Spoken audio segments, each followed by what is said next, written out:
Subscribe कीजिए ध्येय IAS channel को और बेल आइकन को दबाइए लेटेस्ट वीडियो सबसे पहले देखने के लिए।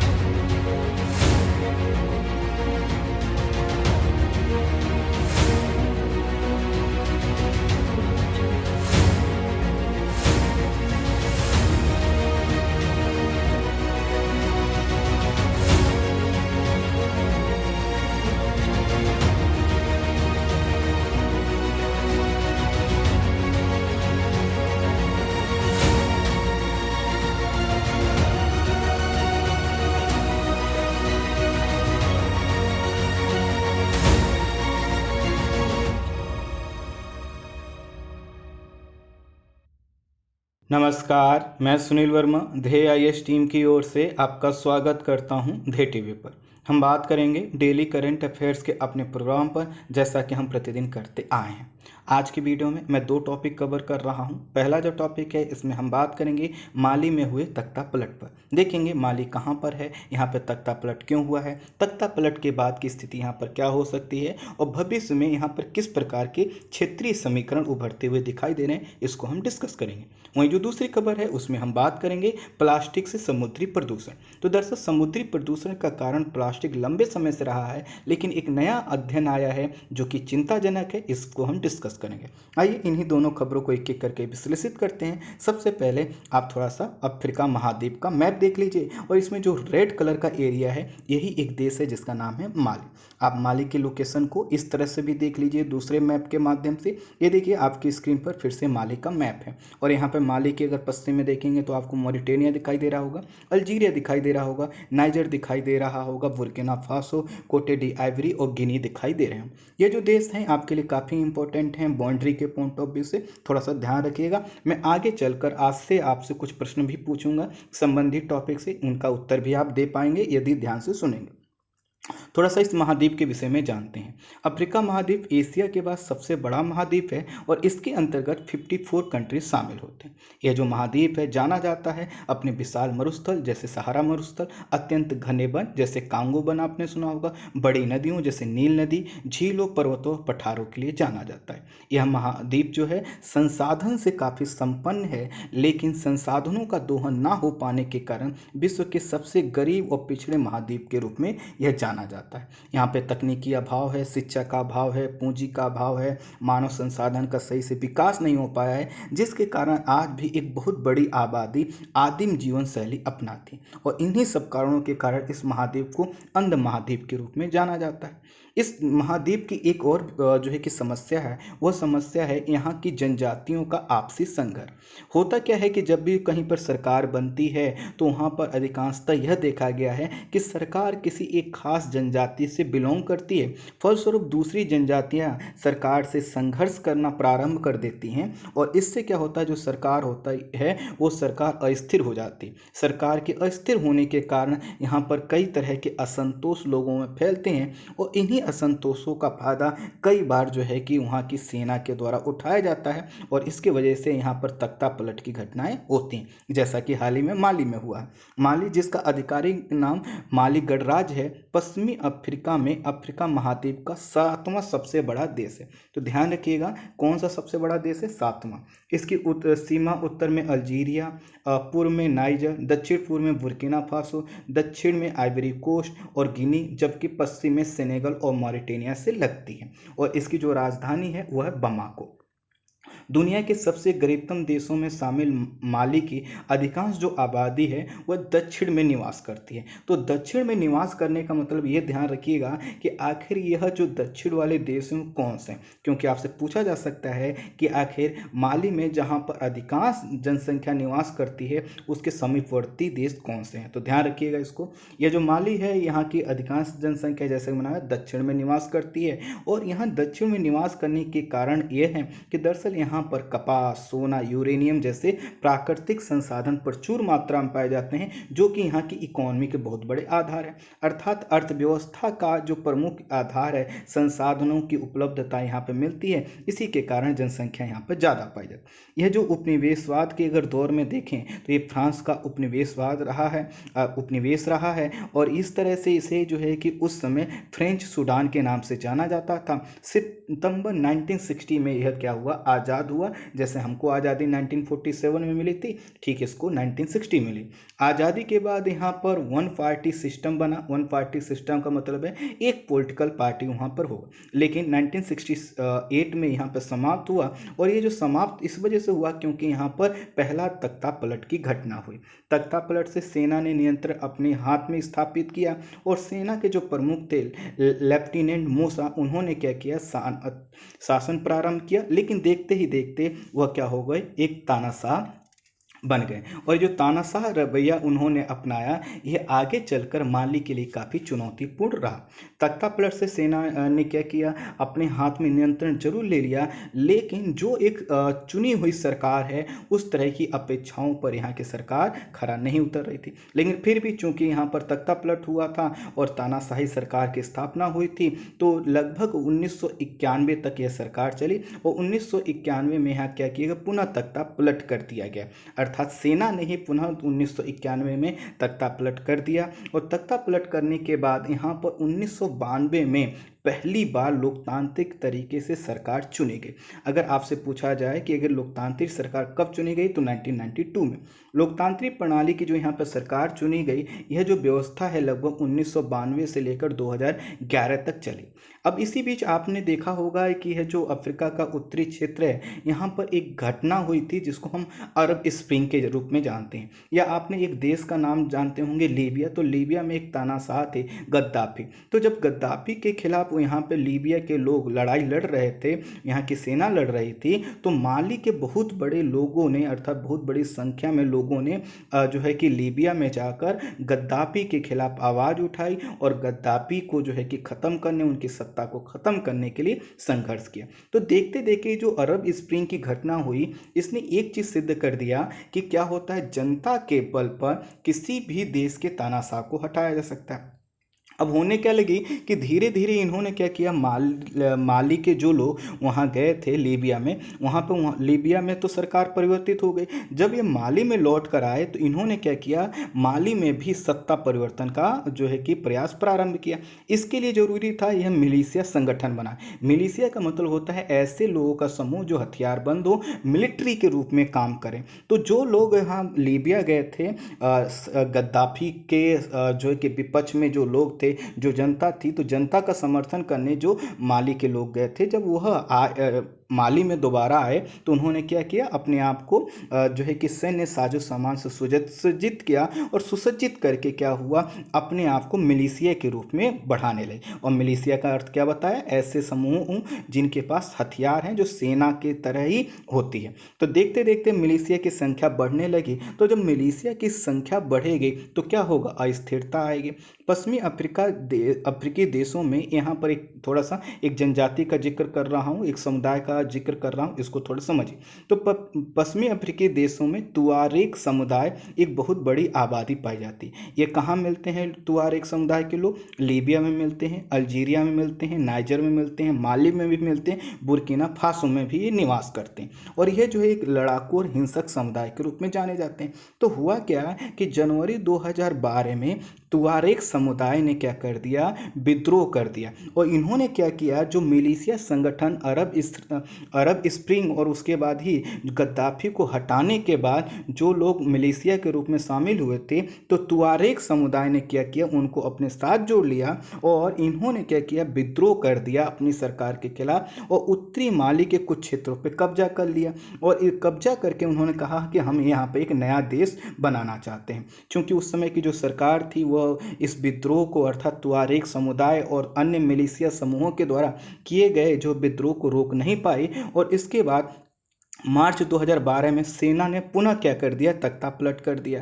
तख्ता पलट जब किया गया तो इसके बाद क्या हुआ, वैश्विक समुदाय और पड़ोसी देशों के दबाव में यहाँ की सेना ने जो तख्ता पलट किया था, फिर से क्या कर दिया, सत्ता को जो है असैनिक सरकार को सौंप दी गई। अर्थात जो वर्ष 2012 में तख्ता पलट किया गया था उसके पीछे का कारण यह था कि उन्होंने समझा कि सरकार ये इस विद्रोह को रोकने में नाकाम है, इसलिए मिलिट्री की भूमिका बढ़ाने के लिए उन्होंने तख्ता पलट किया। लेकिन वैश्विक समुदाय और पड़ोसी देशों ने जब दबाव डाला कि नहीं ये गलत है, तो उन्होंने क्या कर दिया, फिर से सत्ता को असैनिक सरकार को सौंप दिया। अब जब सरकार को सौंप दिया गया तो फिर से क्या हुआ, ये जो सरकार बनी, इन सरकारों ने पहले की सरकारों की ही तरह दक्षिण की ओर अपना पूरा ध्यान दिया, जहां पर रिसोर्स ज़्यादा मिलते हैं। जब आप किसी एक एरिया में ध्यान देते हैं, एक क्षेत्र का विकास करते हैं, तो अलगाववाद की भावना क्या होती है, बढ़ने लगती। धीरे धीरे फिर से यहाँ पे असंतोष बढ़ने लगा, अलगाववादी समूह बनने लगे, आतंकी संगठन बनने लगे। और इन्होंने क्या किया, उत्तर के जो अपेक्षित क्षेत्र थे जिनको हमने छोड़ दिया था, अर्थात यहाँ के लोगों ने छोड़ दिया था, वहाँ पर इन्होंने अपनी गतिविधियों को बढ़ा दी। और तुआरेग जो समुदाय था ये भी फिर से क्या हो गया, हिंसक हो गया, इसने अपनी गतिविधियों को बढ़ा दी। धीरे धीरे इन मिलिशिया और विद्रोही संगठनों ने कई क्षेत्रों पर क्या कर लिया, कब्जा कर लिया। और इसमें कौन सा एक बड़ा समुदाय है, तुआरेग। फ्रांस, संयुक्त राष्ट्र के शांति मिशन और अन्य वैश्विक सहयोग ने माली का जो क्षेत्र कब्जा किया हुआ था इन लड़ाकों ने, उसको मुक्त तो करा दिया, लेकिन अभी भी जो यहाँ पे असंतोष था वो बना। अर्थात देखिए समय पर हो क्या रहा है यहाँ पर, कि जब भी यहाँ पर कोई विद्रोह हो रहा है उसको दबा दिया जा रहा है, या वैश्विक प्रयासों के तहत उसको डील कर दिया जा रहा है। तो देखिए यहाँ पर क्या हुआ कि इन्होंने कुछ क्षेत्रों पर कब्जा किया, लेकिन क्या हुआ, फ्रांस और संयुक्त राष्ट्र के जो शांति मिशन थे उसके माध्यम से फिर से इन लड़ाकों से इन क्षेत्रों को मुक्त करा दिया। इसी के बाद वर्ष 2013 में यहाँ पर चुनाव हुए और यहाँ के जो राष्ट्रपति बने वह बने इब्राहिम बाबूबकर केटा। तो इब्राहिम बाबूबकर केटा ये जो यहाँ पर बने, इन्होंने क्या किया, राष्ट्रपति पद की शपथ ली और इन्होंने कहा आने वाले समय में हम हर प्रकार के लोगों पर ध्यान देंगे और यहाँ पर किसी भी असंतोष को रहने नहीं देंगे। लेकिन हुआ जैसे ये सरकार बनी, इस सरकार के प्रारंभिक में जो था वह था तुआरेग समुदाय, और इन्हीं के साथ इन्होंने बातचीत प्रारंभ की। वर्ष 2015 में ये तुआरेग और सरकार के बीच बातचीत प्रारंभ होगी। लेकिन चूंकि मैंने आपको क्या बताया कि तुआरेग के अलावा अन्य भी मिलिशिया थे, तो यह जो मिलिशिया थे यह आतंकी संगठन के रूप में, अलगाववादी गुट के रूप में थे। इन्होंने क्या किया, हिंसा बढ़ा दिया। अर्थात सरकार ने एक को साधने का प्रयास किया, लेकिन बाकी क्या हो गए, असंतुष्ट हो गए। वर्ष 2018 में पुनः चुनाव हुए, चूंकि इससे पहले कब हुए थे, 2013 में। वर्ष 2018 में पुनः चुनाव हुए और इब्राहिम बाबूबकर केटा फिर से राष्ट्रपति बने। हालांकि यह इस बार जो वर्ष 2018 में यह राष्ट्रपति बने, इनके ऊपर आरोप लगता है कि इन्होंने चुनाव निष्पक्ष तरीके से नहीं करा। धीरे धीरे विपक्ष पर हमला बढ़ता गया और एक दलीय शासन व्यवस्था की ओर ये देश बढ़ने लगा। और ये जो सरकार चुनकर आई वर्ष 2018 में, जो कि 2013 से भी चल रही थी और यही राष्ट्रपति थे, इनके ऊपर भ्रष्टाचार, करप्शन के चार्जेस लगने लगे और जनता में असंतोष बढ़ने लगा। कोरोना वायरस ने उत्पन्न परिस्थितियों को, असंतोष को क्या कर दिया, खुलकर उजागर कर दिया। लोगों के पास खाने तक के लिए पैसे नहीं थे। ऐसे में क्या था, असंतोष जो है कि धरातल पर तो आना ही था। और इसी को देखते हुए जून माह में यहाँ की सरकार के खिलाफ राजधानी बमाको में बड़ी संख्या में लोग आंदोलन में शामिल हो गए। धीरे धीरे ये आंदोलन जन विद्रोह का रूप धारण करने लगा और अपना विस्तार करता गया। 18 अगस्त को बमाको के पास एक सैन्य शिविर में असंतुष्ट और नाराज सैनिकों ने विद्रोह कर दिया। और विद्रोह जब कर दिया तो ये जो विद्रोही सैनिक थे, इन्होंने धीरे धीरे जो है कि क्या किया, राष्ट्रपति का जो विरोध कर रहे लोग थे, जो आंदोलन कर रहे थे, उनके साथ शामिल हो गए। कई तरह की हिंसाएं हुई और उसके बाद सैनिकों ने क्या किया, यहाँ के राष्ट्रपति और प्रधानमंत्री को बंधक बना लिया और राष्ट्रपति को मजबूरी में आधी रात को अपना इस्तीफा देना पड़ा। फ्रांस, यूरोपीय यूनियन, संयुक्त राष्ट्र ने इसकी क्या की है, आलोचना की है। लेकिन यहाँ पर आलोचना के बाद भी यहाँ पर कुछ इस बार जो है कि जैसा कि वर्ष 2012 में हुआ था, ऐसा होता हुआ दिखाई नहीं आ रहा है कि यहाँ के जो शासन है या जो यहाँ के जिन लोगों ने प्रशासन अपने हाथ में लिया है वह असैनिक सरकार को शासन सौंप देंगे। हालांकि उन्होंने कहा है कि आने वाले समय में वह जो है कि यहाँ पर जो लोकतांत्रिक सरकार की स्थापना करवाएंगे। चूँकि अभी तक का जो हमने पूरा इतिहास देखा यहाँ का 1960 के बाद जैसे जैसे माली आगे बढ़ा, तो इससे ये पता चलता है कि यहाँ पर जो सरकारें आती हैं वहाँ पर सेना का हस्तक्षेप बना रहता है। जैसे कि आपके के पड़ोसी जो पाकिस्तान है अगर उसका देखें तो वहाँ पे भी यही हाल रहता। वहाँ पे तो अब थोड़ी बहुत सरकारें चलने लगी हैं, अदरवाइज वहाँ पे भी क्या होता था, तख्ता पलट होता था। लेकिन यहाँ का जो तख्ता पलट है ये जो काफ़ी थोड़ा सा चिंताजनक है। चिंताजनक इसलिए है क्योंकि जो मैंने तुआरेग समुदाय का बताया, इनका जो विस्तार है कई देशों में है, साथ ही साथ ये क्षेत्र जनजातीय रूप से हैं। यहाँ पर कई जनजातीय समुदायों में पहले से तनाव है, असंतोष है। तो आने वाले समय में यह भी प्रवृत्ति देखने को मिल सकती है कि अन्य देशों में इस प्रकार की घटनाएं हैं। अगर इस प्रकार की घटनाएं पूरे क्षेत्र में बढ़ती हैं तो इससे क्या होगा, पूरे पश्चिमी अफ्रीका क्षेत्र का क्या हो सकता है, जो शांति है वो अशांति में कन्वर्ट हो सकती है और ये काफ़ी चिंताजनक है। लेकिन आप तख्ता पलट की घटना को आई होप समझ पाए होंगे। आइए हम बात करते हैं प्लास्टिक से समुद्री प्रदूषण पर। भारतीय कृषि अनुसंधान परिषद और केंद्रीय मत्स्य शिक्षा संस्थान के एक अध्ययन के अनुसार मुंबई के मछुआरे जब मछली पकड़ते हैं तो 17 केजी मछली के साथ 1 किलोग्राम प्लास्टिक भी साथ में आता है। आप समझिए कि मछुआरे कहाँ पर, ऐसा तो नहीं होता कोस्टल एरिया में उन्होंने जाल फेंका और पकड़ लिया जहाँ पे प्लास्टिक है, बीच समुद्र में वो जाकर क्या करते हैं, मछली पकड़ते हैं। लेकिन आप प्लास्टिक के रेशियो को समझ सकते हैं। खैर इसको छोड़िए, दूसरा भी आप डेटा देख लीजिए। नेशनल इंस्टीट्यूट ऑफ ओशनोग्राफी के 5वें अंतर्राष्ट्रीय सम्मेलन के दौरान वैज्ञानिकों ने कहा है कि माइक्रो प्लास्टिक की समस्या प्लास्टिक की समस्या से भी अधिक भयावह और खतरनाक है, जो पूरे समुद्री पारिस्थितिक तंत्र को प्रभावित करे। तो माइक्रो प्लास्टिक को थोड़ा समझिए कि माइक्रो प्लास्टिक से तात्पर्य प्लास्टिक के छोटे छोटे कणों से। एक तो है कि आपने बोतल लिया, प्लास्टिक के टुकड़े लिए, उसको फेंक दिए, वो माइक्रो प्लास्टिक नहीं, वो प्लास्टिक है। लेकिन जब उनके छोटे छोटे टुकड़े, कई बार इतने छोटे टुकड़े कि आंखों से ना दिखाई दें, ऐसे टुकड़े जब पानी में मिल जाते हैं, इनको माइक्रो प्लास्टिक है। और ये माइक्रो प्लास्टिक इसलिए ज़्यादा खतरनाक है कि चूंकि जो भी यहाँ पर जलीय जीव हैं वह इनका उपभोग कर लेते हैं। उनके अंदर क्या होता है, प्लास्टिक चूंकि घुल तो पाता नहीं है, इकट्ठा होने लगता है, धीरे धीरे वो जो है कि जो जानवर है समुद्री वो मरने लगते हैं। और इन्हीं जानवरों का यदि मनुष्य उपभोग करता है, मान लीजिए कि यह जो माइक्रो प्लास्टिक्स है मछली के अंदर गई, मछली का उपभोग आदमी ने किया, तो आदमी के पेट में भी क्या होगा, प्लास्टिक का रेशियो बढ़ता चला जाएगा और इसकी वजह से काफ़ी ये चुनौतीपूर्ण हो जाता है। वर्ष 2017 का एक शोध बताता है कि लगभग 24 लाख टन प्लास्टिक कचरा हर साल हम समुद्र में फेंकते हैं। ध्यान दीजिए, 24 लाख टन प्लास्टिक का कचरा हर साल हम समुद्र में फेंकते हैं। आंकड़ा 2017 का है। हमारे आपके और पूरे विश्व द्वारा जो प्लास्टिक का उपयोग किया जाता है वह नदी नालों के माध्यम से जो है कि क्या होता है, समुद्र में पहुंच जाता है। अगर हम जितना भी समुद्री प्लास्टिक प्रदूषण है उसका जो अगर हम देखें सोर्स, तो हमें पता चलेगा कि प्लास्टिक में जो प्रदूषण पहुंचा है उसमें से 67% जो योगदान है वह नदियों के माध्यम से पहुँचने वाले किसका है, प्लास्टिक का। तो कहीं ना कहीं इससे यह चीज़ पता चलता है कि जो कोस्टल एरिया में रहने वाले लोग हैं वो उन्हीं के द्वारा प्रदूषण नहीं होता, बल्कि हम आप जो प्रदूषण करते हैं नदियों के माध्यम से समुद्र में पहुंचता था। वर्ल्ड वॉच इंस्टीट्यूट की रिपोर्ट के अनुसार दुनिया भर के समुद्रों की सतह पर 10 खरब से ज़्यादा प्लास्टिक पार्टिकल बह रहे हैं। 10 खरब से ज़्यादा प्लास्टिक के पार्टिकल क्या हो रहे हैं, फ्लो कर रहे हैं, तैर रहे हैं। आप समझिए 10 खरब का संख्या को आप थोड़ा सा लिखने का प्रयास करिएगा। आप मुझे बता भी सकते हैं कि 10 टू पावर कितने जीरो इसमें हो सकते हैं। खैर दुनिया में रोजाना जो है कि 8 टन प्लास्टिक का निर्माण होता है, जिसका बहुत बड़ा हिस्सा समुद्र में अपशिष्ट के रूप में हर साल पहुंचता है। सोचिए हर रोजाना कितना होता है, 8 टन प्लास्टिक का निर्माण होता है और इसका बहुत ही कम हम मात्रा क्या करते हैं, रीयूज करते हैं, रिसाइकिल करते हैं। बाकी तो क्या होता है, अपशिष्ट के रूप में जाता है और ये अपशिष्ट कहाँ पहुंच जाता है, समुद्रों में पहुंच जाता है। यदि समुद्र प्रदूषण की यही दर रही तो अगले जो 3 दशक हैं यहाँ पर समुद्र में जो कि करीब 12 टन कचरा समुद्र में जमा हो जाएगा। और ये जो 12 टन समुद्री कचरा होगा प्लास्टिक के रूप में, इसको अगर हम उस दिन से एक भी बिना प्लास्टिक का टुकड़ा डालें, सिर्फ यही 12 अरब टन कचरा को अगर साफ करने का हम प्रयास करें तो भी हमें सैकड़ों साल का समय लगेगा। प्लास्टिक के उत्पादन में हर साल 8% की वृद्धि हो रही है, लेकिन अपशिष्ट निपटान की जो दर है वो काफ़ी कम है और इसके वजह से हर साल क्या हो रहा है, समुद्र में प्लास्टिक का रेशियो बढ़ता चला जा रहा है।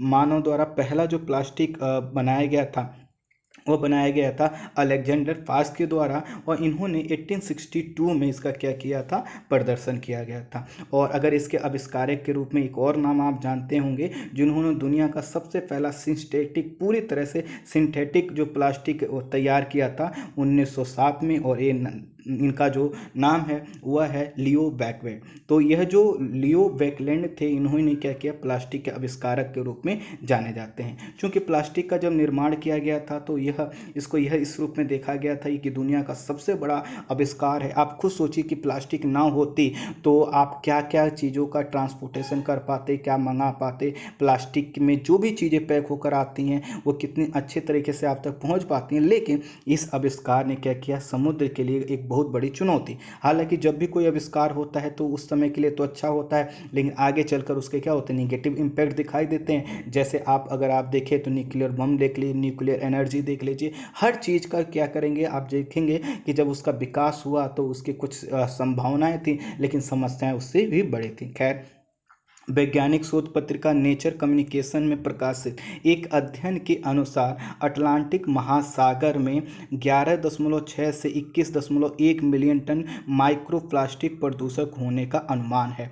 हुआ क्या है कि हाल ही में वैज्ञानिकों की एक दल ने अटलांटिक महासागर में प्लास्टिक के प्रदूषण की समस्या का अध्ययन किया, और अध्ययन करके इन्होंने अपना शोध नेचर पत्रिका जो शोध पत्रिका है नेचर कम्युनिकेशन, इसमें प्रकाशित किया। और इसमें पता चला है कि अटलांटिक महासागर में ही सिर्फ 11.6 से 21.1 मिलियन तक माइक्रोप्लास्टिक प्रदूषण होने का अनुमान है। यहाँ पे ये भी ध्यान देना है कि जो प्रदूषण की मात्रा इन्होंने बताया प्लास्टिक की, ये सिर्फ और सिर्फ सतह से 200 मीटर की गहराई तक है, अर्थात पूरे बॉटम तक इन्होंने स्टडी नहीं किया। अगर बॉटम तक हम स्टडी करेंगे तो हमें पता चलेगा कि ये जो 11.6 से 21.1 मिलियन टन है, यह बहुत ज़्यादा, इससे भी बहुत ज़्यादा हो जाएगा। और इन्होंने ये जो डेटा दिया है सिर्फ अटलांटिक महासागर के संदर्भ में दिया है। वैज्ञानिकों का अनुमान है कि अटलांटिक महासागर में 17 से लेकर 47 मिलियन टन प्लास्टिक अपशिष्ट हो सकता है। आप समझ सकते हैं संख्या कितनी बड़ी है।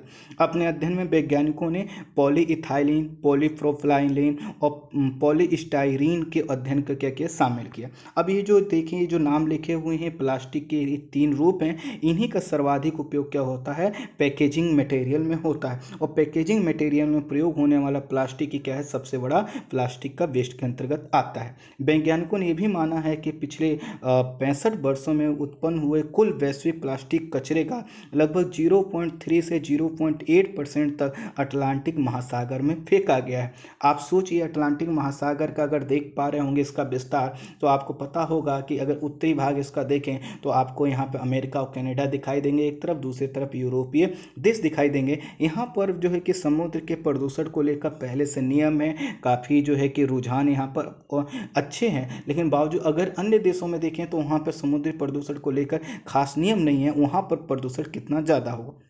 ये जो प्लास्टिक है समुद्री पारिस्थितिक तंत्र को नुकसान पहुंचाता है, और इससे क्या होता है, जो समुद्री उत्पादकता है वो प्रभावित होती है। अच्छा, आप मुझे कमेंट बॉक्स में ये बताइएगा कि आखिर प्लास्टिक से समुद्री उत्पादकता कैसे प्रभावित होती है, और यह समुद्री जो कि पारिस्थितिकी उत्पादकता है यही प्रभावित नहीं होती, जो भी इसमें जीव रहते हैं वो उनके जैव विविधता को भी हानि होती है। इसको आसान शब्दों में मैं समझा ही देता हूँ, हो सकता है आपको थोड़ा, कुछ लोगों को दिक्कत आए। आप समझिए कि पानी की लेयर है, पानी की लेयर में कुछ जो है कि प्लैंकटन है, अर्थात ऐसे जीव हैं, फाइटोप्लैंकटन है, पादप हैं जो शैवाल के रूप में हैं, घासों के रूप में हैं, पानी की सतह के ऊपर हैं। तो इनको क्या होता है, जब सूर्य की किरणें आती हैं तो यह क्या करते हैं, सूर्य की किरणों के प्रभाव में, सूर्य की रोशनी में प्रकाश संश्लेषण करते हैं। अब सोचिए अगर क्या हो कि इनके ऊपर प्लास्टिक की लेयर आ जाए तो क्या ये डायरेक्ट सन हीट ले पाएंगे, नहीं ले पाएंगे। और जब प्रकाश इन तक डायरेक्ट नहीं पहुंच पाएगा तो यह क्या कर पाएंगे, अपना पूरा प्रकाश संश्लेषण सही से कर पाएंगे,